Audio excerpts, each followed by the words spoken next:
নমস্কার।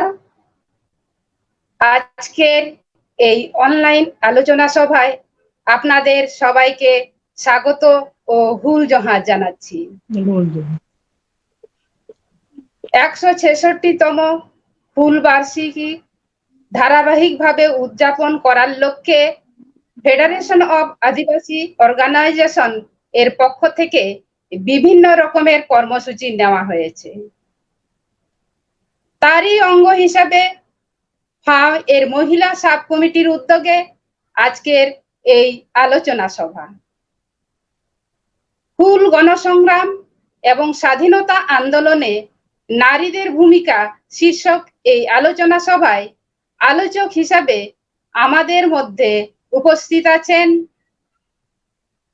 প্রফেসর প্রমোদিনী হাঁসদা, অবসরপ্রাপ্ত pro VC Sidhu Kanu Murmu বিশ্ববিদ্যালয়, দুমকা। আছেন যাদবপুর বিশ্ববিদ্যালয়ের প্রফেসর ডক্টর মেরুনা মুর্মু মহাশয়া। এছাড়াও আছেন দিল্লি বিশ্ববিদ্যালয়ের প্রফেসর ডক্টর সুফিয়া পিডি মহাশয়া এবং অধ্যাপিকা কবিতা হাঁসদা মহাশয়া, বিবেকানন্দ মহাবিদ্যালয়, পূর্ব বর্ধমান। আজকের এই আলোচনা সভায় উপস্থিত সকল আলোচকদের যথাযোগ্য সম্মান, মর্যাদা এবং জহার জানাচ্ছি। আমাদের মধ্যে উপস্থিত আছেন ফেডারেশন অফ আদিবাসী অর্গানাইজেশন ফাও এর সভাপতি, বিশিষ্ট সাহিত্যিক শ্রীযুক্ত সারদা প্রসাদ কিস্কু মহাশয়। ওনাকে শ্রদ্ধা, নমস্কার এবং জহার জানাচ্ছি। হুলের উপর বছর বছর অনেক আলোচনা সভা হয়েছে, কিন্তু হুল গণসংগ্রামে নারীদের ভূমিকা এই বিষয়ে আলোচনা খুব একটা হয়নি।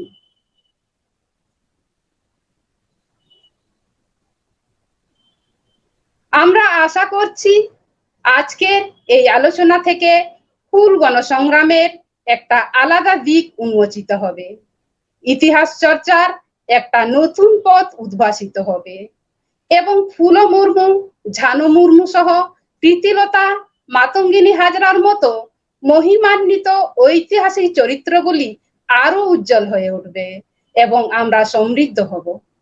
এই আশা রেখে এবং সম্মানীয় সভাপতির অনুমতি নিয়ে আমরা সভার কাজ এগিয়ে নিয়ে যাব। আমি প্রথমেই অনুরোধ করছি প্রফেসর প্রমোদিনী হাঁসদা মহাশয়াকে উনার মূল্যবান আলোচনা শুরু করার জন্য।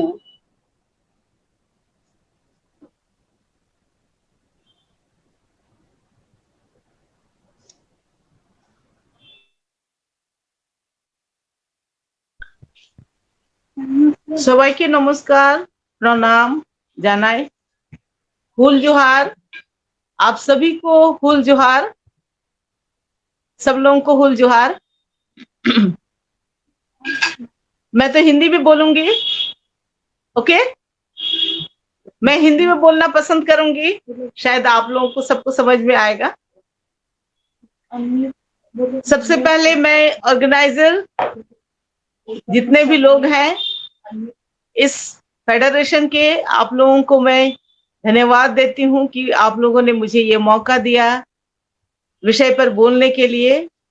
और मैं ये कहना चाहती हूँ कि ये जुलाई का महीना है और सिधु कानू हुल जो है हम लोग उसको 30 जून को मनाते हैं। जुलाई की इस 25 तारीख को जब हम पुनः उन विषयों की चर्चा करते हैं तो इसका मतलब जरूर है कि सिधु कान्हू का जो हुल है वह अब भूलने की चीज नहीं है, भूलने वाला विषय नहीं है, ये चलता रहेगा। जैसा कि हम लोग देख रहे हैं, एक समय ऐसा था जब हम क्षेत्रीय स्तर पर इस आंदोलन को, इस हुल को मनाते थे और फिर धीरे धीरे स्कूलों में, कॉलेजों में हम लोग इसको मनाने लगे। फिर धीरे धीरे इतनी जागृति हम में आ गई कि हम राज्य स्तर पर मनाने लगे और फिर हम हुल से जुड़े हुए जितने लोग हैं खास करके हम आदिवासी, हम संताल जितने लोग जुड़े हुए हैं, इस सिदो कान्हू के हुल का इतना अधिक प्रभाव पड़ा कि अब हम अपने राज्य से बाहर देश व्यापी स्तर पर हुल को मना रहे हैं। और इतनी हम में जागृति आ गई है कि सिदो कान्हू के प्रति हमारे मन में एक जो भक्ति और श्रद्धा है उसके कारण ही है। खास करके मैं यह कहूंगी, हम संतालों को गर्व है कि हमारे बीच से ऐसे नेता लोग, ऐसे नेतृत्व करने वाले लोग खड़े हुए जिन्होंने आज पूरे देश को, और सिर्फ देश को ही नहीं विश्व को भी प्रभावित कर दिया है। इसलिए हम संतानों के लिए यह बहुत ही बड़े गर्व की बात है। आज का जो विषय है, यह विषय है कि महिलाओं की भागीदारी हुल पर। हमने इसके पूर्व में सुना सरस्वती जी से कि फूलो मुर्मू और झानो मुर्मू ने भी सिदो कान्हू चांद भैरव के साथ जो हुल हुआ, इसमें इन दोनों ने भी अपने भाइयों के साथ कंधे पर कंधा मिलाया। आज आप में से कितने लोग संताल परगना क्षेत्र को घूमे हुए हैं या नहीं घूमे हुए हैं, तो मैं आपको बता रही हूं कि आज के दिन में दुमका में फूलो मुर्मू और झानो मुर्मू के नाम से एक बहुत ही आकर्षक चौक बन गया है, जहां फूलो और झानो की मूर्तियों को आप देखेंगे तो आपको लगेगा कि यह फूलो और झानो की मूर्ति ही नहीं, बल्कि इसमें हमारी अपनी भी पहचान बनी हुई है, हमारी भी पहचान इसमें बनी हुई है। और जिन लोगों ने इन मूर्तियों को स्थापित करने के लिए, आप एक चीज जानिए कि इन मूर्तियों को स्थापित करने के लिए भी यहाँ के लोगों ने बहुत संघर्ष किया, क्योंकि वहां बातें कुछ और ही हो रही थी कि वहां शायद सिदो फूलो मुर्मू और झानो मुर्मू की मूर्तियों को स्थापित नहीं करने दिया जा रहा था, वहां दूसरी ही चर्चाएं हो रही थी। लेकिन लोगों ने, खास करके महिलाओं ने बहुत आगे बढ़ करके इन मूर्तियों को, फूलो मुर्मू और झानो मूर्तियों को स्थापित करके एक ऐसा मिसाल कायम किया कि आज जितने भी लोग वहां इस क्षेत्र में आते हैं, उन दोनों मूर्तियों को देख करके उन्हें मालूम होता है, उन्हें पता चलता है कि सचमुच में इन दो बहनों का योगदान इस हुल में रहा है। और इन दोनों ने भी आगे बढ़ करके हुल को का समर्थन किया और अपने भाइयों अर्थात सिदो कान्हू और चांद भैरव के साथ इन दोनों ने भी इस आंदोलन को सफल बनाने का काम किया। तो आज के दिन में हम महिलाओं के लिए ये एक मिसाल है, एक आदर्श है दोनों, कि हम जो महिलाएं हैं, हमें क्या है, वह ताकत है, वह शक्ति है कि हम देश का नेतृत्व कर सकते हैं, हम अन्याय के खिलाफ लड़ सकते हैं।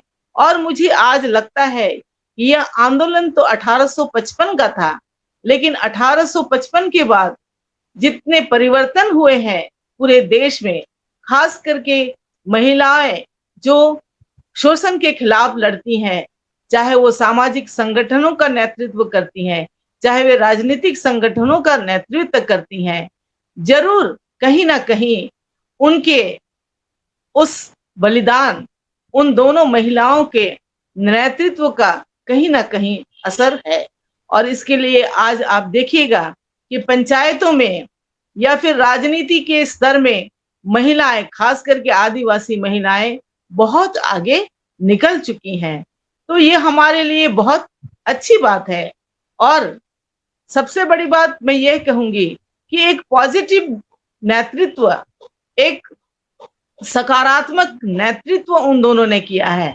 और महिलाएं जो आज समाज का नेतृत्व कर रही हैं, उनके लिए एक आदर्श बनी हुई है फूलो मुर्मू और झानो मुर्मू कि सकारात्मक नेतृत्व करने से समाज में महिलाओं को एक स्थान मिलता है, या सकारात्मक नेतृत्व करने वाली जो महिलाएं होती है उसका लाभ सभी महिलाओं को मिलता है। इसलिए आज के दिन में हम जितनी उस समय फूलो मुर्मू और झानो मुर्मू, सीधो कान्हू और चांद भैरव, ये लोग शिक्षित नहीं थे, लेकिन शिक्षित नहीं होने के बावजूद उनको ये पता था कि हमारे साथ अन्याय अत्याचार हो रहा है, हमारा शोषण हो रहा है, और इसलिए उन लोगों ने शोषण के खिलाफ आंदोलन चलाया।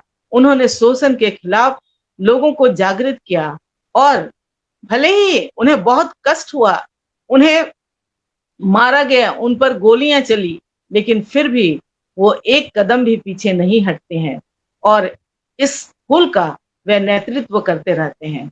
और नतीजा यह हुआ कि भले ही इतिहासकारों ने संताल हुल को भुला दिया था, लेकिन उसका दूरगामी प्रभाव यही हुआ कि आने वाले समय में या आज के दिन में इस संताल हुल को इतिहास में एक स्थान मिला है। इतिहासकार अब ये चर्चा करते हैं कि नहीं, ब्रिटिश आंदोलन के खिलाफ जो आजादी की लड़ाई लड़ी गई, उसमें संताल हुल का सबसे बड़ा हाथ रहा है, पहला हाथ वही रहा है। और आज इतिहासकार इन चीजों को अपनी चर्चा में रख रहे हैं। इतिहास में यह दर्ज हो चुका है कि ब्रिटिश आंदोलन का विरोध सबसे पहले संतालों ने किया, सीधो और कान्हू ने किया। आज के दिन में हम जितनी शिक्षित महिलाएं हैं, हम लोगों के लिए बहुत बड़ी जिम्मेदारी अब हमारे हाथ में है कि हम कैसे समाज के लोगों का नेतृत्व करेंगे। परिवर्तन जरूर आया है, शिक्षा के कारण परिवर्तन समाज में जरूर आया है, लेकिन इस परिवर्तन के साथ और भी परिवर्तन की जरूरत है, क्योंकि जो परिवर्तन आया है, अगर उसका हम अनुपात देखेंगे, उसका हम परसेंटेज देखेंगे या उसका हम चित्र देखेंगे, तो और समाज की तुलना में हमारे बीच में परिवर्तन कम आए हैं। लेकिन अब परिवर्तन की जरूरत है, और किस प्रकार की परिवर्तन की जरूरत है? अब हमें शिक्षित होने की जरूरत है। और चूंकि मैं सोचती हूँ, मुझे लगता है कि आज के दिन में ज्यादा जितनी महिलाएं हैं वो शिक्षा जगत से जुड़ी हुई हैं, और शिक्षा जगत से जुड़ी हुई होने के कारण मैं खुद भी चूंकि शिक्षा जगत से जुड़ी हुई हूँ, मैंने ये अनुभव किया है कि एक शिक्षित महिला जो है वह अपने समाज के लिए एक नमूना बनती है। एक शिक्षित महिला जो है अपने बच्चों के बीच में एक आदर्श बनती है। और जब हम शिक्षित महिलाएं अपने समाज के लिए आदर्श बनेंगी, लोगों का नेतृत्व करेंगे, तो उसका समाज पर असर पड़ेगा। क्योंकि शिक्षित महिलाएं जो होती है, शिक्षित वर्ग जो होता है, खासकर से शिक्षा से जुड़े हुए जो लोग होते हैं, जो शिक्षक के रूप में काम करते हैं, उनका संबंध समाज के ऐसे वर्ग से होता है जो वर्ग क्या होता है, अभी युवक या युवतियों के रूप में होता है। स्टूडेंट्स, जिसको हम छात्र छात्राएं कहते हैं, उनके बीच में जब एक शिक्षक खड़ा होता है तो वह अपने आप को एक रोल मॉडल की तरह अपने आप को स्थापित करता है। और जब अपने आप को वो रोल मॉडल की तरह स्थापित करता है तो निश्चित रूप से समाज का वह वर्ग, जिस वर्ग से वह शिक्षक आता है, उस वर्ग के बच्चों पर उसका प्रभाव पड़ता है और परिवर्तन वहीं से शुरू होता है। इसलिए आज हमें एक रोल मॉडल बनने की जरूरत है। हो सकता है आज हमें हुल करने की जरूरत नहीं है, लेकिन एक ऐसे हुल की जरूरत है जिस हुल का नाम मैं देना चाहती हूँ शिक्षा का हुल। शिक्षा का हुल जहां होगा तो निश्चित रूप से समाज परिवर्तित होगा, और जहां शिक्षित लोग होते हैं, उन शिक्षित लोगों के ऊपर अन्याय और अत्याचार करने के लिए दूसरे लोग भी क्या करेंगे, उतना साहस उनको नहीं होगा। वे भी सोचेंगे कि एक शिक्षित वर्ग का शोषण करना जो है वह बहुत कठिन है। तो आइए आज के वेबिनार में हम जितने लोग उपस्थित हुए हैं, हमें शिक्षा को ही बढ़ावा देना होगा, जिससे हम शिक्षा के माध्यम से समाज के लोगों का नेतृत्व कर सके। इस आंदोलन के लिए, ब्रिटिश के खिलाफ जो आंदोलन हुआ, मैंने तो सिर्फ फूलों और झानों की चर्चा की, लेकिन चूंकि मेरा विषय हिंदी का विषय है तो वहां हम देखेंगे पूरे देश में, पूरे भारतवर्ष में बहुत सी महिलाएं ब्रिटिश आंदोलन के खिलाफ खड़ी हुई, और उन्होंने ब्रिटिश आंदोलन के खिलाफ खड़े होकर के आजादी के लिए महात्मा गांधी हो या उसके पूर्व के जो भी लोगों ने नेतृत्व किया, उन सब का उन लोगों ने उन सब के साथ वे जुड़ी रही। उदाहरण के लिए मैं सुभद्रा कुमारी चौहान को लेना चाहती हूँ। सुभद्रा कुमारी चौहान ने बापूजी के साथ स्वतंत्रता आंदोलन में उनका सहयोग किया, और जब उन्होंने स्वतंत्रता आंदोलन में सहयोग किया तो उन्हें जेल भी जाना पड़ा, जेल की यातनाएं सहनी पड़ी। यहाँ तक उनके बारे में बेटा वो हो गया है, यहाँ तक उनके बारे में यह कहा जाता है कि वो अपने बच्चे के साथ कहाँ गई, वो अपने बच्चे के साथ जेल की सलाखों में बंद हुई और उन्होंने वहां भी कविताएं लिख करके देशवासियों को स्वतंत्रता की प्राप्ति के लिए ललकारा, और उन्होंने एक अपना मिसाल कायम किया। इस प्रकार से देश की विभिन्न वर्ग की महिलाओं ने भी इस स्वतंत्र आंदोलन में योगदान दिया। और सबसे पहले तो आज के दिन में मैं नमन करती हूँ फूलों और झानों को, जिन्होंने संताल समाज एक अशिक्षित होने के बावजूद भी इस आंदोलन में अपने भाइयों का साथ दिया और इस आंदोलन में अपने भाइयों का साथ दे करके एक मिसाल कायम किया। 5 मिनट से 7 मिनट का समय दिया गया है। मैं सोचती हूँ कि मेरा समय समाप्त हो गया है और इसलिए मैं अपनी बातों को यहीं विराम करती हूँ और आप सबको बहुत बहुत धन्यवाद देती हूँ कि आप लोगों ने मुझे यह मौका दिया। क्या मैं अनुमति मुझे मिल सकती है अपनी बातों को विराम देने के लिए? क्या मुझे अनुमति मिल सकती है अपनी बातों को विराम देने के लिए कि और भी बोलूं? है मैम, है मैम। मनोरमा আরো বলতে হবে নাকি? ঠিক আছে, অনেকটা সময় নিয়ে নিয়েছি। হ্যাঁ, বেশি সময় নিয়েছি নাকি? না না, ঠিক আছে, ওকে। 5টা থেকে 7টা মিনিট বলবার ছিল। Okay, thank you, thank you, thank you very much. ভালো, হ্যাঁ বলুন ম্যাডাম। আডি জোয়ার, ঠিক আছে, আডি জোয়ার 5 से है ठीक। क्या बोलते क्लिक करता हूँ।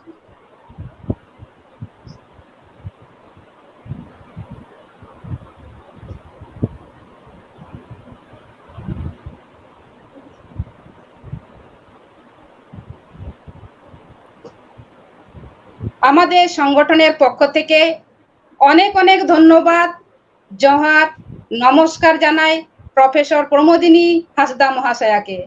আমরা ওনার মূল্যবান আলোচনা শুনলাম। এবার আমি অনুরোধ করব প্রফেসর ডক্টর মেরুনা মুর্মু মহাশয়াকে ওনার মূল্যবান আলোচনা শুরু করার জন্য। অনেক ধন্যবাদ আমাকে ফাওয়ের পক্ষ থেকে বক্তা হিসেবে ডাকার জন্য, এবং এই উদ্যোগ ভীষণভাবেই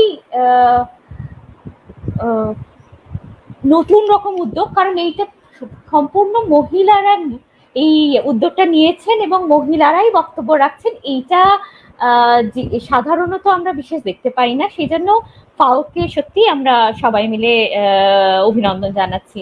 এবং যেহেতু ইতিহাস পড়াই, একটু বৃহত্তর ছোট করে যতটা বলা যায় ততটা বলার কথা বলার চেষ্টা করছি।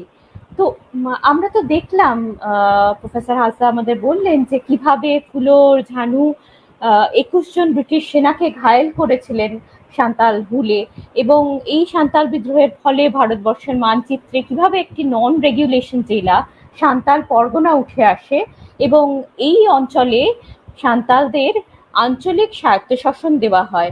এবং এই স্বায়ত্তশাসন যেটি ছোটনাগপুর টেনেন্সি অ্যাক্ট এগুলোর মাধ্যমে আদিবাসীদের দেওয়া হয়, সেটা আজও দেওয়ার কথা এবং কিছু কিছু অঞ্চলে এগুলো এখনো আছে।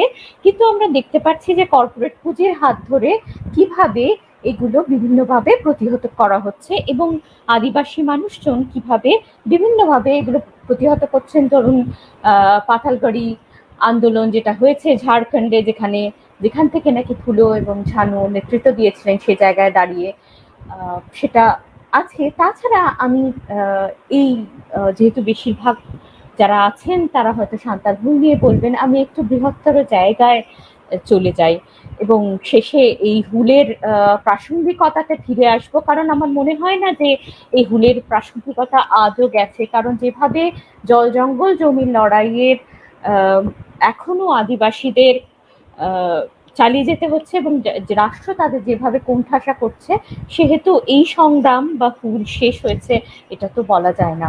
তো ফিরে যাই সেই সময় যেখানে ব্রিটিশ তখনও শাসন করছেন। আমরা, আমার মনে হয় আমরা তখনও স্বাধীন ছিলাম না, আমরা এখনো স্বাধীন নই। তো আসা যাক 1901 সালে যখন প্রথম কলকাতা সেশন হচ্ছে ভারতীয় জাতীয় কংগ্রেসে, সেখানে আমরা দেখতে পাচ্ছি যে প্রায় 200 জন মহিলা সম্ভ্রান্ত পরিবার থেকে তারা এখানে যোগদান করেছিলেন এবং হিন্দুস্থান বলে একটি গান সেখানে 56 জন মহিলা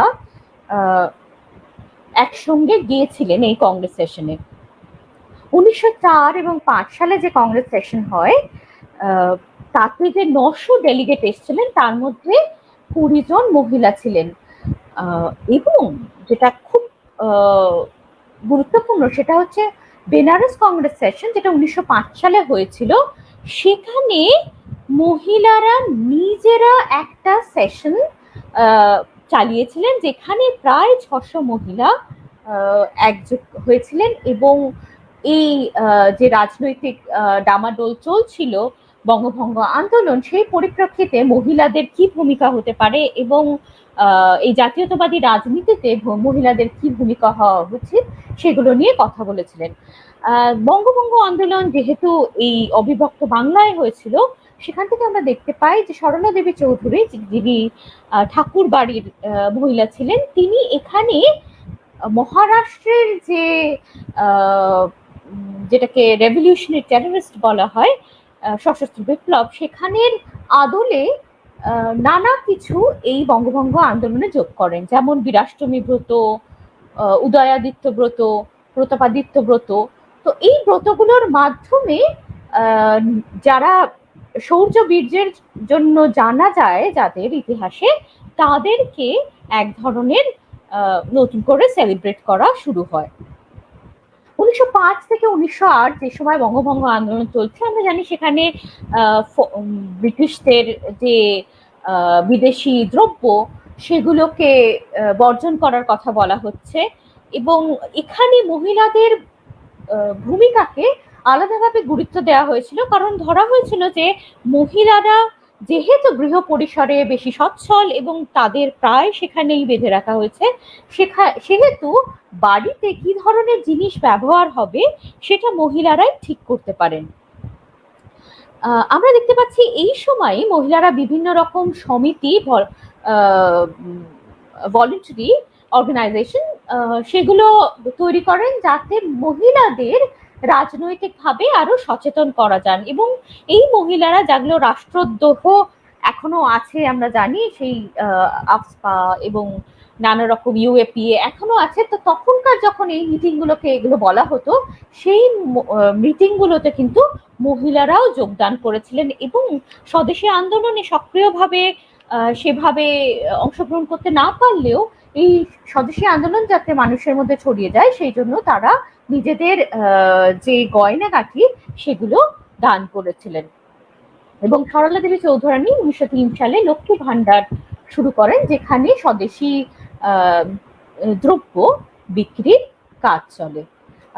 এইবারে আমি চলে আসবো গান্ধী যখন ভারতীয় রাজনীতিতে আসেন এবং আমরা জানি যে গান্ধী কিভাবে একটি বৃহত্তর পরিসর খুলে দিয়েছিলেন যাতে মহিলারা এই জাতীয়তাবাদী আন্দোলনের অংশ হতে পারেন।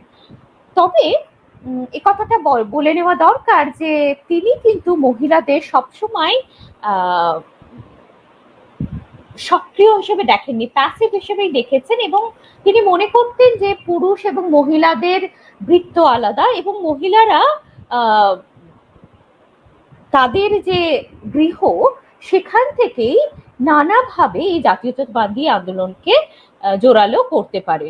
তো এর ফলে যেটা হয়, যেহেতু বলা হচ্ছিল যে মহিলারা ঘরে থেকেই জাতীয়তাবাদী আন্দোলনে যোগ দিতে পারেন, তার ফলে দেখা যায় বহু মহিলা, সম্ভ্রান্ত ঘরের মহিলা, তারা এগিয়ে আসেন এবং তাদের যারা অভিভাবক তারাও গান্ধী যে আশ্বস্ত করেন যে ঘর থেকেই আন্দোলনটা করা যায়, সেই জন্য তাদের যোগদানে সেরকম করে বাধা দেননি।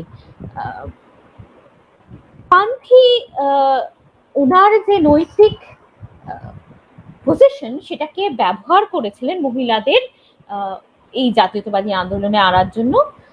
সেই জন্য তিনি যে প্রতীক ব্যবহার করেছিলেন সেগুলো কিন্তু সীতা, দময়ন্তী এবং দ্রৌপদীর এই যে আইডিয়াল ওম্যান, সেগুলো যেটা গান্ধী তুলে দিচ্ছেন সেটা সীতা, দময়ন্তী, দ্রৌপদী, এবং এরা সবাই কিন্তু এক ধরনের অহিংস আন্দোলনের মানে অহিংস ভাবের জন্য, প্রতিমূর্তির জন্য তাদেরকে পুজো করা হয়, এক ধরনের সেলফ স্যাক্রিফাইস। সেই এই যে ক্যারেক্টারিস্টিক ট্রেটস মহিলাদের, সেগুলোকে একটা স্ট্র্যাটেজি হিসেবে ব্যবহার করে গান্ধী আনতে চেয়েছিলেন তাদের বৃহত্তর পরিসরে। আমরা দেখেছি যে গান্ধী যখন অসহযোগ আন্দোলন শুরু হচ্ছে, তখন গান্ধী বিভিন্ন জায়গায় মিটিং এ যাচ্ছেন। সেখানে মহিলারা, যেহেতু মনে করা হয় যে মহিলারা গয়নাগাটি বেশি ভালোবাসেন, তো গান্ধী বলেন যে তাদের স্যাক্রিফাইসের অংশ হচ্ছে তাদের পছন্দের যে গয়না সেগুলো দেশের হিতে দিয়ে দেওয়ার জন্য, এবং বিভিন্ন ফান্ডে মহিলারা এটা দিতে আরম্ভ করেন। এবং আমরা দেখেছি অসহযোগ আন্দোলনের আরেকটা দিক হলো চরকা, এবং চরকা সংঘ যেটা তৈরি হয়েছিল সেখানে প্রায় 1,00,000 মহিলা যোগদান করেছিলেন, তুলনামূলকভাবে অনেক বেশি, কারণ পুরুষরা শুধুই ছিলেন 10,000। তো এই ঘরে বসে যেহেতু চরকা বোনা যেত, সেহেতু মহিলারা যোগদান করেছিলেন। তাছাড়াও আমরা দেখতে পাচ্ছি যখন এই সময় অসহযোগ আন্দোলনের সময় চিত্তরঞ্জন দাস এখানে অ্যারেস্ট হচ্ছেন বঙ্গদেশে, তখন কিন্তু তার প্রেসিডেন্ট হচ্ছেন, এই বেঙ্গল প্রভিন্সিয়াল কংগ্রেসের প্রেসিডেন্ট হচ্ছেন কিন্তু তার স্ত্রী বাসন্তী দেবী, এবং এই জন্য তাকে অ্যারেস্টও করা হয় এবং একটা গণপ্রতিরোধও উঠে আসে। মানে এটা কখনো ভাবিনি যে ব্রিটিশ সরকার মহিলাদেরও এই ধরনের অ্যারেস্ট করতে পারে, কিন্তু কলকাতায় যেটা হয়েছিল সেই সময় মহিলাদেরও অ্যারেস্ট করা হয়েছিল। এখানে আমরা দেখতে পাই যে নানা রকম মহিলাদের সংগঠন গড়ে ওঠে, রাজনৈতিক সংগঠন। যেমন বোম্বেতে সরোজিনী নাইডু গড়ে তোলেন রাষ্ট্রীয় স্ত্রী সংঘ, এবং 1921 সালে যখন প্রিন্স অফ ওয়েলস ভারত দর্শনে আসেন, তখন এই সংগঠন থেকে 1,000 মহিলা গিয়ে এই প্রিন্স অফ ওয়েলসকে আশাটাকে সেটা প্রতিহত করার চেষ্টা করেছিলেন এবং ডেমনস্ট্রেশন করেছিলেন। তারপর আমরা চলে আসি সিভিল ডিসোবিডিয়েন্স মুভমেন্ট। সেখানে আমরা দেখতে পাই যে মহিলাদের অংশগ্রহণ আরো অনেক বেড়ে যায়, এবং 1928 সালে এই বঙ্গদেশে মহিলা রাষ্ট্রীয় সংঘ তৈরি হয়, যেখানে সুভাষচন্দ্র বোসের মা প্রতিভা দেবী তিনি এর প্রেসিডেন্ট ছিলেন, এবং লতিকা ঘোষ যিনি অক্সফোর্ড থেকে পড়াশোনা করে এসেছিলেন, তিনি এই মহিলা রাষ্ট্রীয় সংঘের প্রধান উদ্যোক্তা ছিলেন।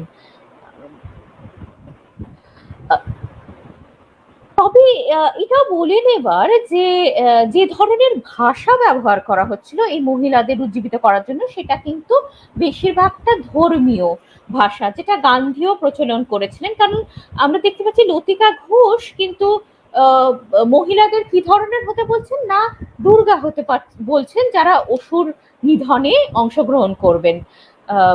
বলছেন যে লতিকা ঘোষ বলছেন যে মহিলাদের শক্তির প্রতিনিধি হতে হবে, যাতে তারা ব্রিটিশদের হাত থেকে দেশ মুক্তি আনতে পারেন। তিনি রাজপুত নারীদের কথা বলছেন, যারা নিজেদের স্বামীদের নিজেরা জহারে গিয়ে স্বামীদের পাঠিয়ে দিচ্ছেন যুদ্ধক্ষেত্রে এবং মৃত্যুবরণ করছেন। খুব ইন্টারেস্টিং একটা জিনিস হয় ডান্ডি মার্চের সময় এই সিভিল ডিসোবিডিয়েন্স মুভমেন্টে। গান্ধী চাননি যে মহিলারা এটায় অংশগ্রহণ করুক। উইমেন্স ইন্ডিয়া অ্যাসোসিয়েশনের মহিলারা তারা নিজেরা চেয়েছিলেন যে গান্ধী যে কোর গ্রুপটা গঠন করেছেন এই ডান্ডি মার্চের জন্য, তাতে যেন মহিলারাও থাকেন। কিন্তু গান্ধী মনে করেছিলেন যে এটা হলে তাহলে ব্রিটিশরা মনে করবে যে মহিলাদের আড়ালে পুরুষরা লুকোচ্ছেন, সেহেতু তিনি এই সম্মতিটা দেননি। তখন কস্তুরবা গান্ধী নিজে মহিলাদের নিয়ে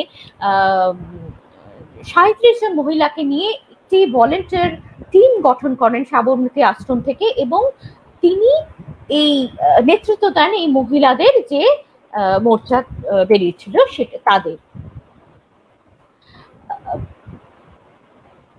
এই যে লবণ সত্যাগ্রহ এবং সিভিল ডিসোবিডিয়েন্স মুভমেন্ট, সেখানে আমরা দেখতে পাই যে মহিলারা অনেক বেশি করে এগিয়ে আসছেন, কিন্তু গান্ধী চেয়েছিলেন মহিলারা এই ধরনের যে পিকেটিং হয় এই লিকার শপ বা নানা রকম বিদেশি দ্রব্য, এই কাজেই তারা যুক্ত হন।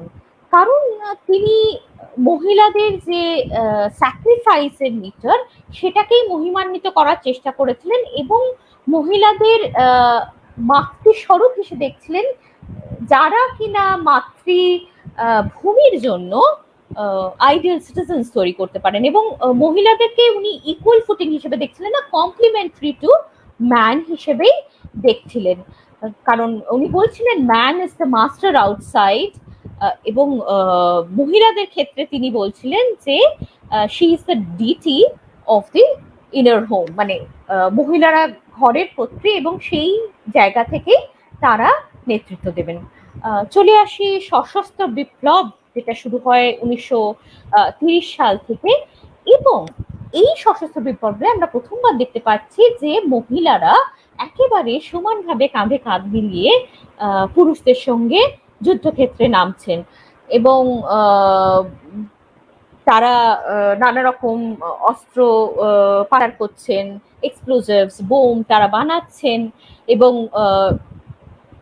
18 এপ্রিল 1930 সালে সূর্য সেন যখন চিটাগং এর যে আর্মরি সেটা রেড করেন, তখন আমরা জানি যে কল্পনা দত্ত সেটাতে অংশগ্রহণ করেছিলেন। পাহাড়তলি অ্যাটাক, যেটা চিটাগং ক্লাবের উপর করা হয়েছিল, সেখানে আমরা জানি যে প্রীতিলতা ওয়াদ্দেদার 15 জন পুরুষের যে কন্টিনজেন্ট ছিলেন সেটাকে তিনি নেতৃত্ব দিয়েছিলেন। তাছাড়াও শান্তি এবং সুনীতি, কুমিল্লার 2 স্কুল পড়ুয়া ছাত্রী, তারা ম্যাজিস্ট্রেট স্টিভেনকে গুলি করেন সোজাসুজি ডিসেম্বর মাসে 1931 সালে। এবং এই শান্তি এবং সুনীতি তারা চেয়েছিলেন যে তারা যেন প্রথম মহিলা মার্টার হতে পারেন, কিন্তু তাদের আমরা দেখতে পাই যে ইমপ্রিজনড বা জেলে বন্দি করা হয়। এবং 1932 সালে আমরা জানি বীণা দাস, গভর্নর জ্যাকসন তাকে গুলি করেন ক্যালকাটা ইউনিভার্সিটির কংগ্রেগেশনে। চলে আসি ভারত ছাড়ো আন্দোলনে, এবং সেখানে আমরা জানি যে মাতঙ্গিনী হাজরা কিভাবে একটি পতাকা ধরে নেতৃত্ব দিয়ে এগিয়ে গেছিলেন এবং কিভাবে এই পতাকা হাতে লুটিয়ে পড়েছিলেন এই আন্দোলনে। চলে আসি স্বাধীনতা আন্দোলনের একেবারে আগে, সেটা তেভাগা আন্দোলন। এবং তেভাগার আগে একটি মহিলাদের সক্রিয়ভাবে রাজনীতিতে অংশগ্রহণ করার পরিষদ তৈরি হয়ে গেছিল মহিলা আত্মরক্ষা সমিতির মাধ্যমে। 1943-এর যে বেঙ্গল ফ্যামিন হয়েছিল, সেখানে মহিলারা এই রিলিফের কাজে ভীষণভাবে অংশগ্রহণ করেছিলেন। এবং সেখানেই যখন আমরা দেখতে পাচ্ছি এই তেভাগা আন্দোলনে কমিউনিস্ট পার্টি একেবারেই বিট্রে করছেন এই কৃষকদের, এবং তারা এই আন্দোলনে লিডারশিপ দিতে একেবারেই চাইছেন না, কারণ সেটা সশস্ত্র দিকে চলে যাচ্ছে।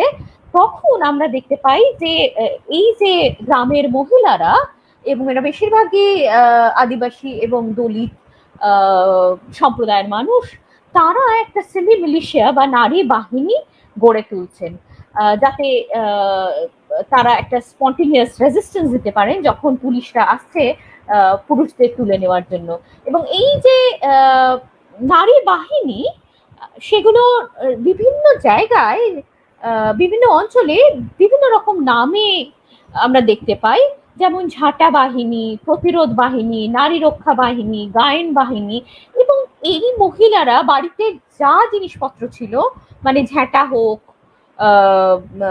হামানদিস্তে হোক, নোড়া হোক, এগুলোকে ব্যবহার করে পুলিশদের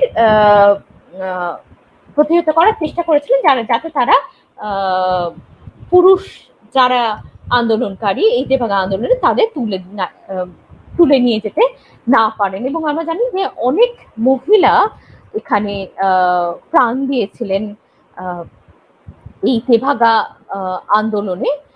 আর একটা তেভাগা আন্দোলনের কথা, যেটা বৃহত্তর কন্ট্রিবিউশন বলবো মহিলারা এই যে শাক বাজিয়ে অ্যালার্ট করা বা নানা রকম যে পুজোর যন্ত্রপাতি যেগুলো থাকে, ঘন্টা, এগুলো বাজিয়ে যে সবাইকে সচেতন করা, এটা কিন্তু মহিলারা শুরু করেন প্রথম এই বঙ্গদেশে। এবং এটা আমরা নন্দীগ্রামে যখন এই কয়েক বছর আগে 2007 সালে প্রতিহত করার চেষ্টা করেন, যে কর্পোরেট পুঁজির যে আগ্রাসন রাষ্ট্রীয় মদতে, তো সেখানেও কিন্তু এই শাঁখ বাজিয়ে অ্যালার্ট করাটা আমরা আবারও দেখতে পাই। এবং এখনো যেটা আমি বলছিলাম, যে এখনো যেহেতু আমাদের ওপর এই অত্যাচার একেবারেই কমেনি এবং আদিবাসীদের জল জঙ্গল জমি নানাভাবে কেড়ে নেওয়া হচ্ছে, বেদান্ত হালেই গোয়াতে হেরেছে এবং আমরা আশা রাখি যে যেমন ভিজ্ঞানিয়া উড়িষ্যাতে তারা হেরে গেছেন, বিভিন্ন জায়গায় এইভাবেই কর্পোরেট পুঁজির হাত ধরে যে রাষ্ট্র ব্যবস্থা তারা প্রতিহত হবেন। এবং এই সোনিসরির মতো বা শর্মিলা ছানু যারা আন্দোলন করেছেন, মনোরমা যারা জীবন দিয়েছেন এই আফস্পার বিরুদ্ধে, তারা আরো ভাবে এগিয়ে আসবেন। এবং আমার মনে হয় হুল একেবারেই থামেনি, কারণ হুল প্রতিশোধ নেওয়ার একটি সংগ্রাম, এবং এখনো আমাদের এই প্রতিরোধ চালিয়ে যেতে হবে। অনেক ধন্যবাদ আমাকে বলার সুযোগ দেওয়ার জন্য, আর আমি হয়তো একটু বেশি সময় নিয়ে ফেললাম। ধন্যবাদ, জোহার, নমস্কার জানাই প্রফেসর ডক্টর মিরুনা মুর্মু মহাশয়াকে আমাদের সংগঠনের পক্ষ থেকে। এবার আমি অনুরোধ করব দিল্লি বিশ্ববিদ্যালয় থেকে আগত প্রফেসর ডক্টর সুফিয়া পিডি মহাশয়াকে ওনার মূল্যবান আলোচনা শুরু করার জন্য। पहले तो नमस्कार। हम हिंदी भी बोलता नहीं है अच्छा से और बांग्ला भी नहीं, सिर्फ English and in my own native tongue which is खासी। तो ऐसे हम लोग ऐसे देखेंगे कि हम हिंदी इंग्लिश में बोलेंगे। I am the representative person of the matrilineal tribe of the Khasis. बस वही we will understand it like that, क्योंकि दुनिया में ज्यादा matrilineal societies नहीं है, and हम लोग represent करते हैं जहां भी हम लोग जाते हैं the matrilineal outlook to life, in the sense that how strong women should be. तो पहले तो congratulations on the Santal on the Hull celebration, which is 30th of June every year. इस बार तो 30th, आज तो 25th है, फिर भी बुलाया था और बोला था कि ये संताल मूवमेंट में ये Santal the role of women in Hull. So again I will say congratulations on the celebration of Hull, and on what the Santalis have done and how they have fought. And ये जो है ये rebellion जो हुआ था 1855 में, led by 4 Murmur brothers, जिसके नाम है सिद्धू, कान्हू, चांद एंड भैरव। तो ये बहुत इंस्पिरेशनल है कि ऐसे रिबेलियन भी मतलब 1855 में जिस लोग रिबेलियन किया था, they must have been very very spirited, must have been very brave people. पूरा brave मतलब हिम्मत होना है to go against the British, to go against the East India Company. So these are the men. ये लोग मर्द था या मर्द लोग जो लीड किया revolution. Then there are the women in the, usually the role of the women is in the background. ठीक है, men are in the forefront and women are in the background giving their support. But from what I've read about the Santali movement or the Santali rebellion is that women were fighting hand in hand, साथ में, along with the men. So that itself वो दिखाता है कि हम लोग जो tribal कहते हैं या आदिवासी कहते हैं, हम लोग के पास हिम्मत है to stand along with our men. जो जब भी देखेंगे अपनी हिस्ट्री भी शिलांग में जो भी इंसरेक्शन था, जो भी जब भी टाइम हम लोग मतलब when we have opposed the government or we have opposed जब उसी टाइम ब्रिटिश आया था, when the British first came to Northeast India, they came first of all to Meghalaya, Shillong. उसी टाइम भी बहुत insurrections था, people like Tirot Singh, people like Kyang Nong Ba, and we have spoken about these freedom fighters, but we have never spoken about the role of women. मतलब जो role था महिलाओं के लिए, the role of women, we have never really spoken. तो ये है कि आज जो टॉपिक है, this is very very important, the role of women. And again I will say, what we know about the Santali women is that they are very brave and they are very courageous, और उसके बाद उन लोग के पास बहुत हिम्मत है, okay, और अपने मर्द के साथ देता है, which is one of the most important things in a rebellion, because मर्द they can lead but they need the support from the women group. So we can never underestimate role of women in such important movements like Hull. तो ये है, और एक भी दो नाम हमने सुना था, फुलो मुर्मुर और जानो मुर्मुर. तो we should be giving them the status of freedom fighters, women freedom fighters, along with the men freedom fighters, because if the male freedom fighters were important, so were the women. I keep repeating it. So these two names should be recognized, dignity should be given to them as freedom fighters, and they should be commemorated. उनको मतलब honor देना है in Santali literature, in Santali poetry, as women who have led, as women who have fought along with their men, and that honor should be given. Now apart from that, हम ज़्यादा as it is, आप समझ रहा है कि हिंदी भी बहुत ये कम बोलते हैं, लेकिन एक चीज हम बोलेंगे कि being a Khasi woman from Shillong, हम लोग बहुत लड़ते हैं for our rights as women, and मतलब जब भी ओकेजन पैदा होता है तो हम लोग फॉरफ्रंट में रहता है, हम औरतें फॉरफ्रंट में है, पॉलिटिकल मामले में या सोशल मामले में या फैमिली मामले में, जो भी है हम लोग सामने जाते हैं. Sometimes we do not even have men to lead. कभी मर्द नहीं होता है, फिर भी हम लोग सामने करते हैं, जो भी समस्या है सोसाइटी में, पॉलिटिकल सिचुएशन जो भी है, हम लोग सामने. आप तो सुना होगा, Khasi women are very strong. Yes, we are very strong women, and हम ये मैसेज देना चाहता है संताली या आदिवासी लेडीज को कि हम लोग जो भी है, हम लोग ट्राइबल वुमेन जो है, आदिवासी वुमेन जो है, we should be given the kind of respect in this nation. We should be given the respect we deserve as women who lead, as women not only who lead, but as women who stand, as women who lead along with our men. So we should be given that respect. We should be written about.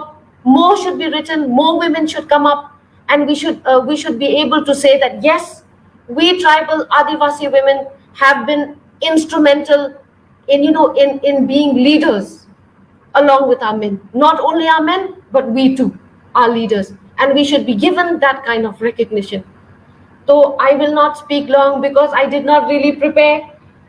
But वही है कि हमारा community से आपको बहुत बहुत धन्यवाद देते हैं, आपकी हिम्मत एज वुमेन, और हम लोग ब्लेसिंग्स देता है कि जो as you go along the Adivasi community will move forward and will participate in every field, and we expect more Adivasi women in all walks of life. Okay, thank you so much. Thank you.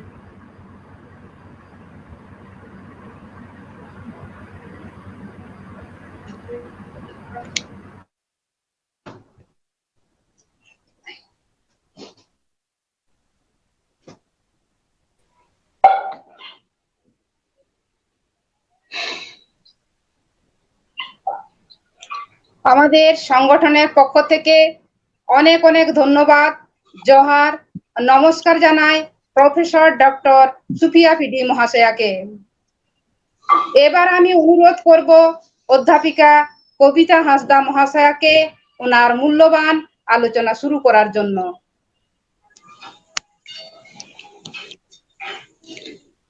নমস্কার।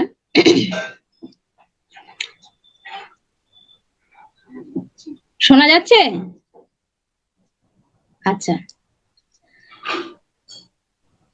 এখানে উপস্থিত আমার অগ্রজ madam Pramodini Hansda মহাশয়া এবং মেরুনা madam মহাশয়া এবং সর্বোপরি সফিয়াদি দিল্লি ইউনিভার্সিটির, এনারা আজকের যে মূল আলোচনার যে বিষয় অনেকটাই আলোচনা করে ফেলেছেন। ফলে আমার আলোচনায় মনে হচ্ছে যে আজকে এই যে হুল দিবস আমরা উদযাপন করছি, এই হুল আজকে 166তম হুল বার্ষিকী আজকে আমরা উদযাপন করছি। আমাদের গত 30শে জুন থেকেই এই ধরনের বিভিন্ন প্রোগ্রাম ফাও অর্গানাইজেশনস অর্গানাইজ করেছে, এবং এই যে 166তম হুল, এই 166তম 166 বছরের ইতিহাস এবং এর আগেরও ইতিহাস এখানে জড়িত হয়েছে। যদি আমরা হুল আন্দোলন থেকে শুরু করে আজ অবধি ভাবি তাহলে 166, কিন্তু হুল আন্দোলন শুরু হচ্ছে এবং প্রস্তুতি নিচ্ছে আরো যদি আমরা 50 বছরের ইতিহাস ধরি তাহলে প্রায় 200 বছরের ইতিহাস।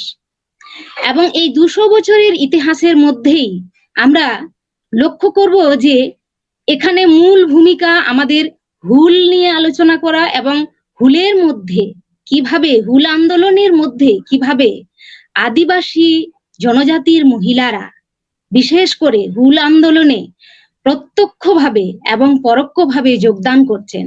এবং তারই ধারাবাহিকতায় দেখি আমাদের স্বাধীনতা আন্দোলনের যে জাতীয় কংগ্রেসের পরবর্তী ধারার যে স্বদেশী আন্দোলন, সেই স্বদেশী আন্দোলনে নারীদের ভূমিকা।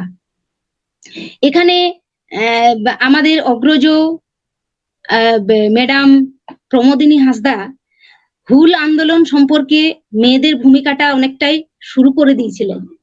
আমি এই আন্দোলনের প্রেক্ষাপট বিষয়টাকে একটু ইতিহাসের পাতায় যদি আমরা দেখি যে হঠাৎ করে আজকে যে হুল নিয়ে আমরা আলোচনা করছি, আজকে যে চর্চার বিষয় হয়ে গেছে আমাদের কাছে, বিশেষ করে যে মহিলারা কেন হুল নিয়ে আজকে আমরা আলোচনা করব, এই প্রশ্ন যদি আমাদেরকে একটু সময় ধরে একটু ইতিহাস ভিত্তি করে, যদিও বা সেই ইতিহাস খুবই দুঃখের ইতিহাস, আমাদের কাছে সেই ধরনের কোনো ডকুমেন্টস বা তথ্য আমাদের সামনে দেওয়া হয় না, এমনকি বর্তমান সিলেবাসেও হুল আন্দোলন নিয়ে 2 থেকে 4 লাইন লেখা হয়, সেখানে নারীদের ইতিহাস কিন্তু আরই থাকে না। ফলে আমরা হুল আন্দোলনের যদি আমরা একটু শর্টকাটে যাই, ইতিহাসের দিকে তাকাই, কেন কি আমরা ইতিহাসকে অস্বীকার করতে পারি না, কেন কি আজকে যা কিছু আমরা পেয়েছি সেটা সম্পূর্ণ ইতিহাসকে কেন্দ্র করে, এবং সেই সময় আমাদেরকে সাহায্য করেছিল কিছুজন ভালো ইংরেজ যারা ছিলেন, এবং সেই সময়কার কিছু গেজেট পত্র পত্রিকা, এবং সেটাও খুবই সামান্য, এবং বেশ কিছু নথি আমরা পেয়েছিলাম যেগুলো ওই দলিল হিসেবে নথিভুক্ত করা হয়েছিল জমি জমাকে কেন্দ্র করে। ঠিক আছে, আমাদের আলোচনার আমরা একটু ইতিহাসে যাই, যেটা হচ্ছে প্রথম যে বিদ্রোহটা মেদিনীপুরকে কেন্দ্র করে শুরু হলো সেটা হচ্ছে ঘুড়ুই বিদ্রোহ। আদিবাসীদের যে একদম মূল বিদ্রোহ শুরু হচ্ছে যেখান থেকে, সেটা হচ্ছে একদম মেদিনীপুরে ঘুড়ুই বিদ্রোহ। তারপরে আমরা দেখেছি খাসি বিদ্রোহ, এবং তারপরে দেখেছি আমরা চুয়াড় বিদ্রোহ। এই বিদ্রোহগুলো কেন আসছে, এখানে আমরা দেখব যে রেজা খাঁ, ইতিহাসের পাতায় দেখব রেজা খাঁ এবং যে কি সিং যেন একটা, তারা খাজনা আদায়ের মানে দায়িত্বে পাচ্ছেন বাংলায়, এবং সেখানে ইংরেজ কোম্পানির মদতে তারা মহাজনদের অন্যায় অত্যাচার শোষণ, এমন অপ্রতিরোধ্য শোষণ যেখানে চলে যাচ্ছে, এবং যেখানে শুরুই করছেন আন্দোলনটা, সেটাকে দুর্ভিক্ষের আন্দোলন, মুক্তির থেকে, দুর্ভিক্ষ থেকে মুক্তির জন্য, এবং আন্দোলন এনারা শুরু করছেন যে সাঁওতালের সংস্কৃতি ঐতিহ্য, এমনকি জল জমিন এবং নিজের পরিবারের মা বোনেদের ইজ্জতের লড়াইয়ের জন্য হুল তারা ডাকছেন। এবং সেই সময়টাতে আমরা আর একটু আগে যদি আমরা দেখি যে ইতিহাসে যেখানে অমিচাঁদ এরা দুর্ভিক্ষ তৈরি করছেন 1770-এ, ইচ্ছাকৃতভাবে দুর্ভিক্ষ, সেই ব্যবসায়ীরা দুর্ভিক্ষ তৈরি করছেন। তার পরবর্তী ক্ষেত্রে যে 10 শালা 5 শালা বন্দোবস্ত আসছে, এমনকি 1993 সালের যে কি যেন 10 শালা বন্দোবস্ত, 5 শালা বন্দোবস্ত, এবং যে 1993 হচ্ছে চিরস্থায়ী বন্দোবস্ত, সেই চিরস্থায়ী বন্দোবস্ত এবং রাজস্বের যে হার, সেই হারটা পরবর্তী ক্ষেত্রে বাড়িয়ে বাড়িয়ে যাচ্ছে। এমন সেই সময়কার মুদ্রার যে ব্যবহার আসছে, মুদ্রার যে ব্যবহার নিয়ে আসছেন তারা, সেই মুদ্রার ব্যবহার সম্পর্কে সাঁওতালরা কিন্তু অনেকটাই ওয়াকিবহাল নয়, জানে না মুদ্রা কি জিনিস। সেখানে আমরা দেখেছি যে এই মুদ্রাকে কেন্দ্র করে আমরা এর বিদ্রোহ, পরপর যে বিদ্রোহগুলো দেখি, এরপরে বিদ্রোহ হচ্ছে চুয়াড় বিদ্রোহ 2 বার হচ্ছে, তারপরে ভূমিজ বিদ্রোহ হচ্ছে, হো বিদ্রোহ হচ্ছে, এরই ধারাবাহিকতায় আমরা পরবর্তী ক্ষেত্রে পাই কিন্তু সাঁওতাল বিদ্রোহ। এবং এই সাঁওতাল বিদ্রোহের কে কেন্দ্র করেই যে নারীদের অবদান, সেখানে ফুলো ঝানুর অবদান কিন্তু প্রমোদিনীদি অনেকটাই উল্লেখ করে দিয়েছেন। ফলে এর বাইরেও আমরা দেখি, এবং সেই সময়কার যে আন্দোলনটা আমরা মহিলাদেরকে অংশগ্রহণ করতে দেখছি, প্রথমেই যাকে আমরা পাচ্ছি তিনি হচ্ছেন বিজয় মাঝি, এবং বিজয় মাঝির স্ত্রী এবং তার ছেলে সিংড়া মাঝি। বিজয় মাঝি কেনারাম ভগতের কাছে নাকি তিনি, ইতিহাস বলে যে কেনারাম ভগতের কাছে তিনি 12 ঝুড়ি ধান নিয়েছিলেন, এবং পরের বছর সেটা 120 ঝুড়িতে পরিশোধ করেছেন, কিন্তু তবু তা পরিশোধ হয়নি। এবং দেখা যাচ্ছে যে এখানে কেনারাম ভগত তাকে ভয় দেখাচ্ছে, জেলের ভয় দেখাচ্ছে, তাকে তাড়িয়ে দিচ্ছে যে আমি শোধ করে দিয়েছি, কিন্তু কেনারাম ভগত বলছেন না, শোধ হয়নি। ফলে এখানে ঝামেলা করে তাড়িয়ে দিয়েছেন। পরে কেনারাম ভগত, আমরা মহেশ দ্বারকাকে সঙ্গে নিয়ে আমরা মহেশ দ্বারকার পরিচয় পাই, মহেশ দ্বারকাকে সঙ্গে করে সে নিয়ে আসছে, এবং বিজয় মাঝি এবং সিংড়া মাঝিকে সেখানে তুলে নিয়ে যাওয়া হচ্ছে জেলে, এবং সেখানে ভূমিকা পায় মাঝির যে স্ত্রী, সে গ্রামের ছেলেদেরকে উৎসাহিত করছে যে জঙ্গল কেটে ভাগ ভাল্লুককে তাড়িয়ে তোমরা গ্রাম প্রতিষ্ঠা করলে। আজকে এই যে দুজন অন্যায়ভাবে দারোগারা নিয়ে চলে যাচ্ছে দুজন আমার স্বামী এবং ছেলেকে, তোমরা এর প্রতিকার করছো না কেন? তাহলে কি সাঁওতালরা শুধু বাঘ ভাল্লুক তাড়াবে? এই সাঁওতাল সমাজকে দেখার জন্যই কি আজকে আমরা এত বড় একটা সমাজ তৈরি করেছিলাম? এই লজ্জা তো আমাদের সাঁওতাল সমাজের লজ্জা। সেখানে গ্রামের ছেলেদের সেকে উৎসাহিত করছে এবং তাদেরকে আটকানো হচ্ছে। এই ঘটনাগুলো পাই আমরা। এমনকি এই ঘটনাতে আমরা দেখি যে মহিলারা আসছেন কিন্তু অনেক সচেতন ভাবে। যে সচেতনতা আমরা পাই যে দেখুন এখানে কিন্তু ওনারা অর্থনীতির সাথে আমাদের সমাজের সাঁওতাল সমাজের মহিলারা অনেকটাই উৎপাদন সম্পর্কের সাথে, পুরুষদের সাথে উৎপাদন সম্পর্কের সাথে অনেকটাই কিন্তু জড়িত। সেখানে পুরুষের আলাদা কাজ কিংবা স্ত্রীর আলাদা কাজ হয় না, শুধু লাঙ্গল বোয়া এবং ধানের বীজ ছড়ানো ছাড়া বাদ বাকি আটি বাঁধা, খড় তোলা, গলায় ধান ভরা, সমস্ত কাজ, এমনকি তীর ধনুক চালানো, টাঙ্গি চালানো, সমস্ত কাজ, এমনকি যেখানে মাটি কাটা হচ্ছে সেখানে মহিলাদের বড় অবদান। মহিলারা সব সময় কিন্তু সাথে থাকছেন। ফলে সেই সময়কার মহিলারা অর্থনীতি সম্পর্কে যদিও বা ওয়াকিবহাল খুব একটা ছিলেন না, কিন্তু একটা সেন্স ছিল যেটাকে বলা হয় সিক্স সেন্স, যাদের একটা মেয়েদের একটু বেশি থাকে। যেন মনে হয় যে তারা নিজেদের স্বামীদেরকে সাবধান করে দিচ্ছেন যে এই যে আমরা দাদন নিচ্ছি, টাকা নিচ্ছি, ধার নিচ্ছি, এর পরিণতি কিন্তু ভালো হবে না। সেই সময়কার গানের মধ্যে দিয়ে উঠে আসছে বিভিন্ন কথার কলি যে জোঁকের মতো আমাদেরকে শোষণ করা হচ্ছে, পেটের মাঝে তোমাকে কেটে দেওয়া হচ্ছে, তুমি আর বুঝতে পারছো না যে তুমি কোথায় তলিয়ে যাচ্ছ। আমাদের অন্যের কাছে কামিয়তি প্রথা, দাসত্ব প্রথা ছাড়া আমাদের আর কোনো অবলম্বন নেই, তুমি নিও না। সেক্ষেত্রে দেখা যাচ্ছে সাঁওতাল মহিলারা পুরোটাই সংসারের দায়িত্ব নিচ্ছে, এমনকি ধার দেনার ক্ষেত্রেও সে কিন্তু শোধ করছে। এখানে একটা সচেতনতা আমরা দেখতে পাই সেই সময়কার মহিলারাও, যে তারা বলছে মদ খাওয়া যাবে না।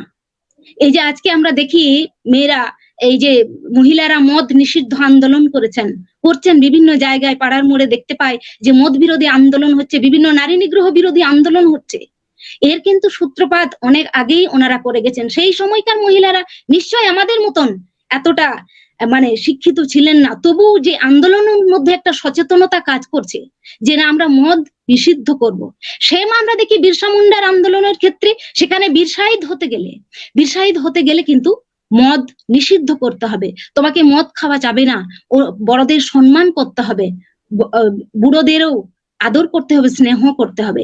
এই যে নিয়ম কানুন গুলো তারা চালু করছেন, তারা এমনি আসছেন, একটা মুভমেন্টের মধ্যে আসছেন। এবং এই যে শোষণের চরম পর্যায়ে আমরা দেখি যে কেনারাম বেচারামের যে বড় ভূমিকা, যে বড় বউ ছোট বউ, কেনারাম যেটাতে বেচারাম যেটা, কেনারাম যেটা তারা দিচ্ছেন, ধার দেনা দিচ্ছেন যেটা হচ্ছে ছোট ঝুড়ি, এবং বেচারাম যেটা কিনছেন সেটা কিন্তু বড় ঝুড়িতে কিনছেন।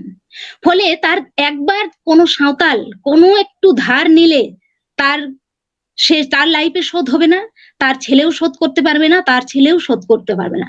এমনকি এরা টাকা গুনতে পারতো না বলে ইচ্ছাকৃত ভাবেও সাঁওতালদেরকে ঋণের জালে জড়াতো।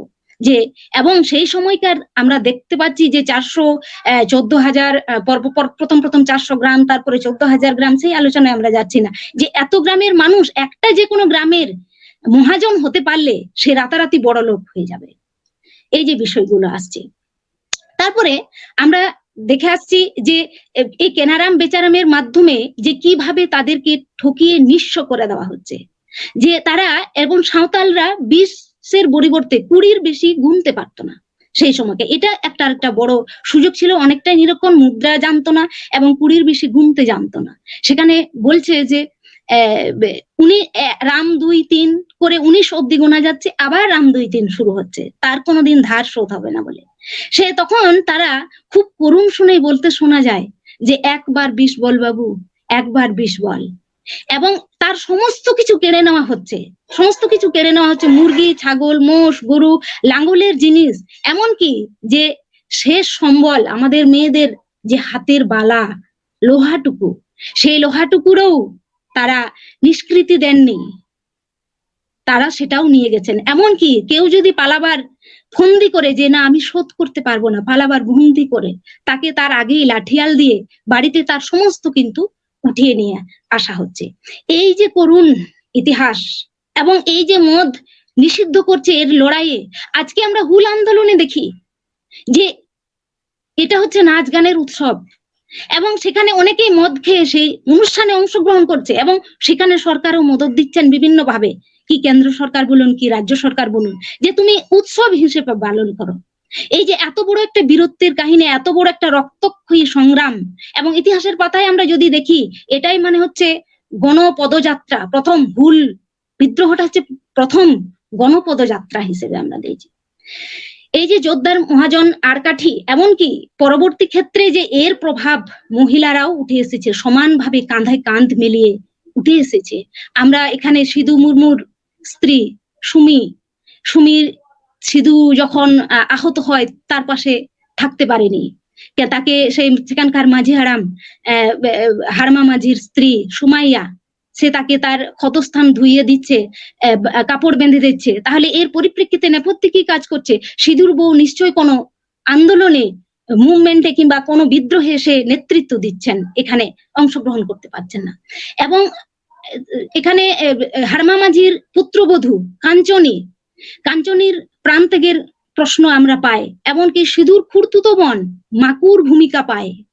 এখানে তারা ধরা পড়ছেন, হত্যা হচ্ছেন, প্রকাশ্যে ফাঁসি দিচ্ছে। এই যে রুকনি টুকনি বলে দুজন ছিলেন যারা সেই সময়কার রেল কর্মচারীরা, রেলের মাধ্যমে যে সস্তায় শ্রমিক নিয়ে আসা হচ্ছিল, এই যে দামিন ইঙ্কোতে এদেরকেও সস্তায় শ্রমিক হিসেবে প্রথমে নিয়ে যাওয়া হয়েছিল, তারপরে যে হারে কর বাড়ানো হয়েছিল পরে তাদেরকে অস্বস্তিতে ফেলে সেখানে রুকনি টুকনি একটা গোয়েন্দাগিরির কাজ করছিলেন। তখন রেল কর্মচারীকে কেন্দ্র করে তাদের বাইরের জগৎ সম্পর্কে একটা আদান প্রদানের সুযোগ পায়, সেখানে রুকনি টুকনির ভূমিকা পায় এবং তারা ধরা পড়ে এবং প্রকাশ্যে দিবালোকে তাদেরকে ফাঁসি দেওয়া হয়। এরপরেও আমরা পেয়ে ডাটো মাঝির 2 কন্যা ছিল, তার কোনো ছেলে ছিল না। এইরকম একটা আন্দোলন যখন অনুষ্ঠিত হয়েছে, সেই আন্দোলনে তারাও কিন্তু থেমে থাকেনি, তারাও বেরিয়েছে আন্দোলনেতে এবং ধরা পড়েছে এবং প্রকাশ্য দিবালোকে তাদেরকে ফাঁসি দেওয়া হয়েছে।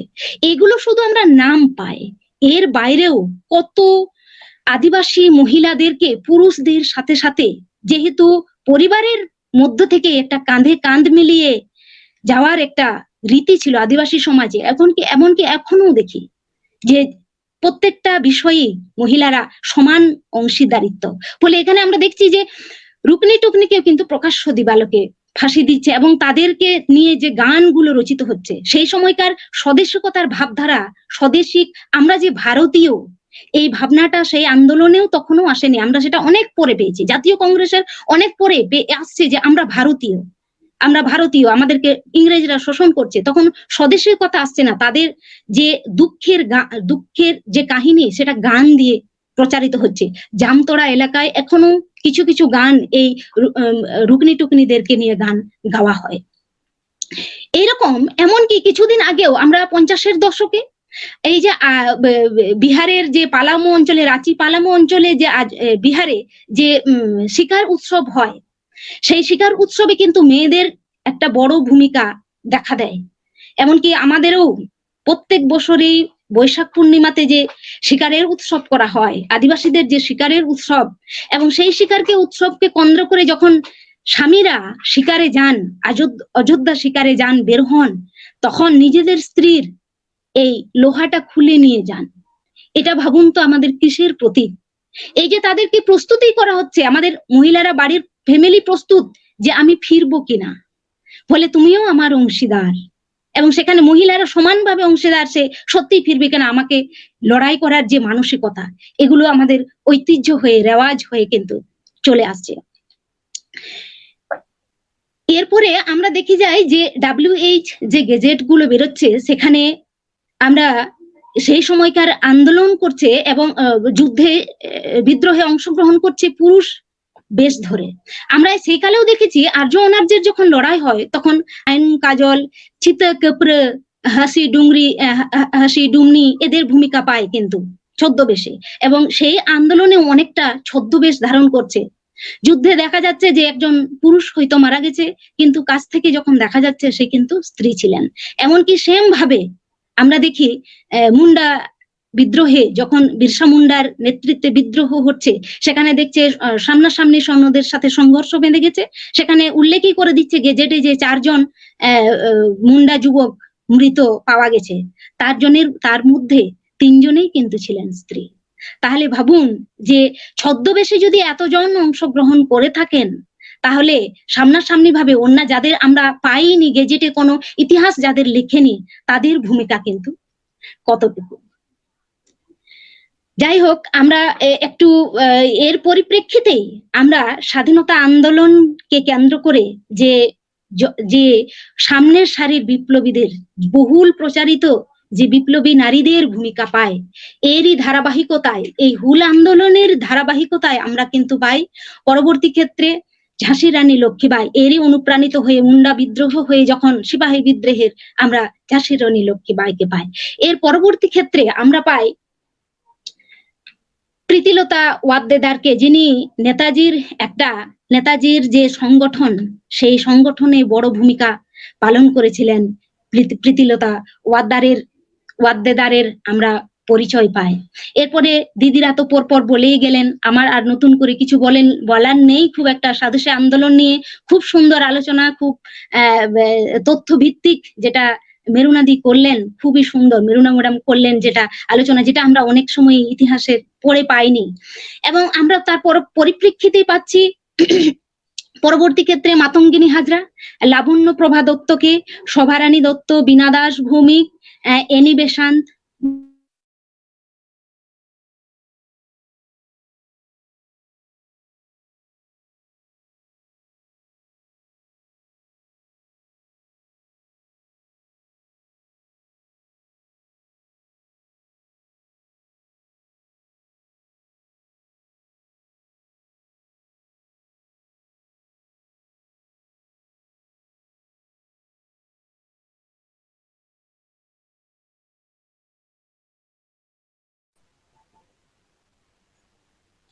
আসলে আমার নেটওয়ার্কের একটু সমস্যা, ওটা অটোমেটিকলি অফ হয়ে গেছিল, আমি একটু ক্ষমা চেয়ে নিচ্ছি, আসলে যান্ত্রিক গোলযোগ এটা। যাই হোক, আমি যেটা বলছিলাম, শোনা যাচ্ছে? আমার আওয়াজ শোনা যাচ্ছে? একটু যদি বলেন যে শোনা যাচ্ছে কিনা। অসুবিধা নেই, শুনছেন? হ্যাঁ শোনা যাচ্ছে। আচ্ছা, ঠিক আছে। যেটা বলছিলাম যে স্বদেশী যুগের যে বিপ্লবী, প্রথম সারির বিপ্লবীদের বহুল প্রচারিত যে নারীদের আমরা পাই, তার মধ্যে আমরা শোভারানী দত্ত, লাবণ্য প্রভা দেবীর উল্লেখ করেছি, মাদাম ওই ভিকাজি রোস্তম কামা, হেমপ্রভা মজুমদারের কথা পাই, এবং বিশেষ করে সেই সময়কার বিপ্লবীদের যারা পাই, ক্ষুদিরাম, ভগৎ সিং, ক্ষুদিরাম থেকে শুরু করে যারা স্বদেশী যুগের জন্য হাসি মুখে প্রাণ দিচ্ছেন, তাদের পেছনেও যে মহিলাদের অবদান। এই যে ক্ষুদিরামের যে নিজের দিদি, ক্ষুদিরামদের আপনারা প্রত্যেকেই জানেন, ইতিহাসের অনেকেই আছেন এখানে যে জানেন যে ক্ষুদিরামেরা কেউই বাদ ছিল না ক্ষুদিরামের ফ্যামিলিতে। তার দিদি অপরূপাদি দুমুঠো খুদের জন্য তাকে কিনে নিয়েছিলেন বলে ক্ষুদিরাম নাম হয়েছে। এখানে অপরূপা দেবীর ভূমিকা এটাও কম নয়, মানে স্বদেশী যুগের অপরূপা দেবীর যে ভূমিকা। এমনকি ভগৎ সিং এর ক্ষেত্রে আমরা যেটা পাই, ভগৎ সিং এর ক্ষেত্রে দুর্গা ভাবির যে ভূমিকা পাই, যেখানে ভগৎ সিং আটকে যাচ্ছে একটা স্টেশনে এবং সেখানে দুর্গা ভাবি নিজের স্ত্রীর পরিচয় দিয়ে, সেই সময়কার ঘটনায় ভাবুন যে অন্য পুরুষকে নিজের পুরুষ বলে চালিয়ে দেওয়া, চারটিখানি নিজের স্বামী বলে চালিয়ে দেওয়া, চারটিখানি মানে সাহসিকতার পরিচয় হতে পারে না। তিনি ছিলেন ভগবতী চরণ ভোরার স্ত্রী এবং সেখানে স্টেশনে ধরাকালীন তিনি তার পরিচয় দিচ্ছে। আমরা এখানে মেরুনাদি বলে গেলেন যে বঙ্গভঙ্গ আন্দোলনের সময় যে ঘটনাগুলো, আমি বিস্তারিত যাচ্ছি না, সামান্য দু এক কথা যোগ করে দিচ্ছি এখানে। মায়ের দেওয়া মোটা কাপড় মাথায় তুলে নেড়ে ভাই, এমনকি এখানে বলছেন, মেয়েরা বলছেন ভেঙে ফেল রেশমি চুড়ি।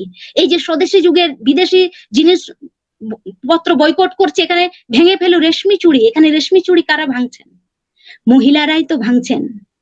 আজও দেখবেন যে সমাজে বলছে মহিলারা সন্তানাদি ঘর সংসারের কাজই নাকি থাকলে ভালো হয়।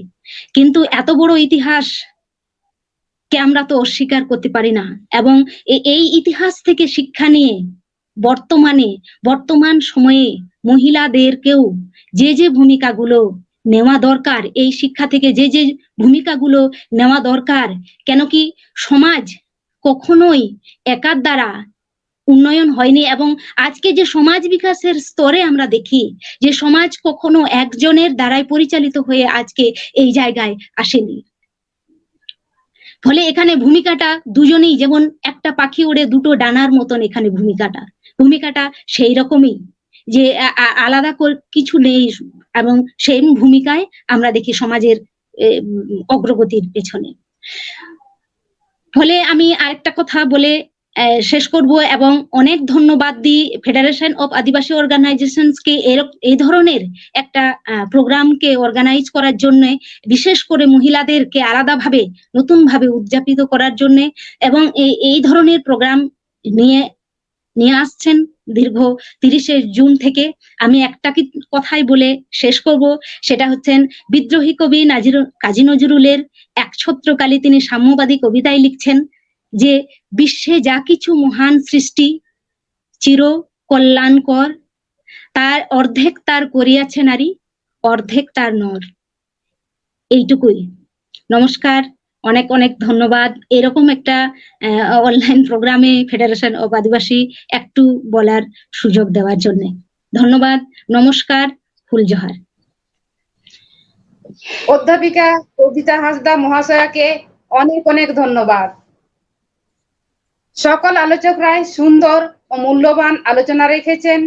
আমরা খুবই আনন্দিত, আমরা অনুপ্রাণিত, ওনাদের আলোচনায় আমরা সমৃদ্ধ হয়েছি। আশা রাখছি আগামী দিনেও ওনাদের এইভাবে পাশে পাবো। এই আলোচনা সভা শেষ করার আগে আমি আমাদের সংগঠন ফেডারেশন অফ আদিবাসী অর্গানাইজেশন ফাও এবং তার সাব কমিটি মহিলাদের পক্ষ থেকে সকল আলোচকদের পুনরায় যথাযোগ্য সম্মান, নমস্কার এবং ফুল জোহার জানিয়ে আজকের এই মূল্যবান আলোচনা সভা এখানেই শেষ করছি। জোহার, নমস্কার।